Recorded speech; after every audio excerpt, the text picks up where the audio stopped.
تو تہمتیں لگتی ہیں. یہودیوں نے تہمت لگائی اور کہا کہ یا اخت ہارون ماں کانا ابوک امرأ سوء، نہ تیرا باپ برا تھا نہ تیری ماں بری تھی، یہ بچہ کہاں سے لے کر آئی؟ حضرت مریم نے، عفیفہ مریم نے کیا خوبصورت جواب دیا. فاشارت الیہ، انہوں نے اشارہ کر دیا اس بچے کی طرف، حضرت عیسیٰ کی طرف. میں جواب نہیں دوں گی، یہ بچہ جواب دے گا. وہ کہنے لگے قالوا کیف نکلم من کان فی المہد صبیا،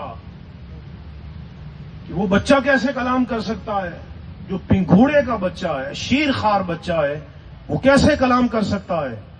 لیکن قرآن نے جواب دیا. حضرت عیسیٰ علیہ السلام نے پنگھوڑے میں کلام کیا اور اپنی والدہ کی عفت و طہارت کی گواہی حضرت عیسیٰ نے پنگھوڑے میں دی.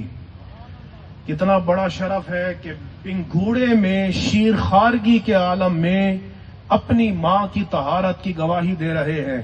لیکن جب رسول اللہ کے حرم محترم حضرت عائشہ صدیقہ رضی اللہ تعالی عنہا پر جب بعض منافقین نے تہمت لگائی تاکہ نبی کریم علیہ السلام کے متعلق ایک منفی تصور لوگوں کے ذہنوں میں جائے، تو اللہ کی عزت کی قسم وہاں حضرت مریم کی عزت کا معاملہ تھا تو حضرت عیسیٰ نے جواب دیا.